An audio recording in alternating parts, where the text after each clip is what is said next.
ஹாய்ங்க எல்லாருக்கும் வணக்கம். Welcome to little tales of Aara சேனலுங்க. இந்த வீக் நம்ம சேனலில் மஷ்ரூம் பட்டர் மசாலா எப்படி செய்யலாம் தாங்க பார்க்க போகிறோம்.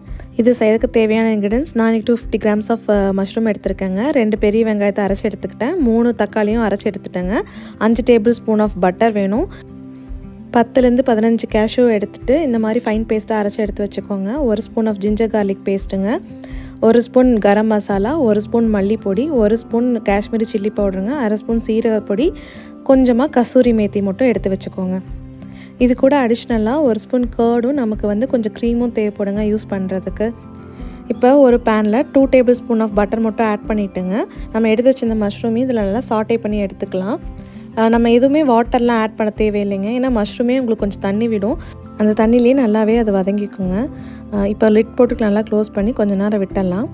இப்போ நல்லா மஷ்ரூம் வெந்துருச்சுங்க. இதை நான் ஒரு பிளேட்டுக்கு ட்ரான்ஸ்ஃபர் பண்ணிக்கிறேன். இப்போ அதே பேனில் மறுபடியும் 2 டேபிள் ஸ்பூன் ஆஃப் பட்டர் மட்டும் ஆட் பண்ணிவிட்டு அதில் நம்ம அரைச்சி வச்ச வெங்காயத்தை ஃபஸ்ட்டு ஆட் பண்ணிக்கணுங்க. இது நல்லா பச்சை வாசனம் போகிற வரைக்கும் நல்லா வதங்கினதுக்கப்புறமாங்க இஞ்சி பூண்டு பேஸ்ட்டு இது கூட ஆட் பண்ணிக்கலாங்க.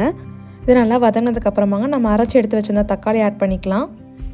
நல்லா மிக்ஸ் பண்ணிட்டுங்க. இப்போ சில்லி பவுடர், கரம் மசாலா, மல்லிப்பொடி இது 3மே ஆட் பண்ணிவிட்டு நல்லா மிக்ஸ் பண்ணிக்கலாங்க. தேவையான அளவுக்கு உப்பு இப்போவே ஆட் பண்ணிக்கலாங்க. இதை நல்லா மிக்ஸ் பண்ணதுக்கப்புறமா நம்ம அரைச்சி எடுத்து வச்சுருந்தா கேஷ்யூ நட் இருக்கு இல்லைங்களா, அதையும் இப்போ ஆட் பண்ணிக்கலாம். கொஞ்சம் நல்லா கொதிச்சிருந்ததுக்கப்புறமா நமக்கு தேவையான அளவுக்கு தண்ணி ஆட் பண்ணிக்கலாங்க. நீங்கள் வீட்டில் எத்தனை பேர் இருக்காங்க, உங்களுக்கு எவ்வளோ கன்சிஸ்டன்சியில் வேணும் கிரேவிங்க, அதுக்கு தகுந்த மாதிரி நீங்கள் ஆட் பண்ணிக்கோங்க.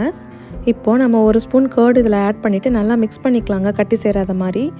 நல்லா கொதிச்சதுக்கப்புறமாங்க நம்ம ஏற்கனவே வேக வச்சு எடுத்து வச்சுருந்த மஷ்ரூம் இது கூட ஆட் பண்ணிக்கலாம். ஆட் பண்ணி கொஞ்ச நேரம் விட்டால் போதுங்க. 1/2 ஸ்பூன் சீரகப்பொடி ஆட் பண்ணிக்கலாங்க. ஆட் பண்ணி நல்லா மிக்ஸ் பண்ணிக்கலாம்.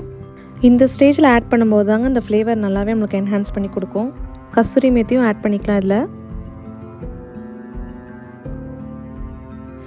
ஃபைனல் ஸ்டெப்லங்க 1 டேபிள் ஸ்பூன் ஆஃப் பட்டர் மட்டும் ஆட் பண்ணிவிட்டு ஒரு 2 மினிட்ஸ் போல் விட்டுருங்க. இப்போ ஸ்டவ் ஆஃப் பண்ணிவிட்டுங்க. உங்கள் கிட்ட க்ரீம் இருந்துச்சுன்னா க்ரீமை கொஞ்சமாக ஆட் பண்ணிக்கோங்க. இது ஆப்ஷனல் தான், உங்களுக்கு தேவைன்னா ஆட் பண்ணிக்கோங்க.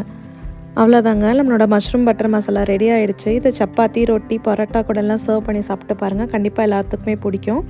நீங்களும் இதை உங்கள் வீட்டில் செஞ்சு பார்த்துட்டு எனக்கு எப்படி இருக்குன்னு கமெண்ட் பாக்ஸில் சொல்லுங்கள். என்னோடய வீடியோ பிடிச்சிருந்தா லைக் பண்ணிவிட்டு என்னோடய சேனலுக்கு சப்ஸ்கிரைப் பண்ணிவிடுங்க.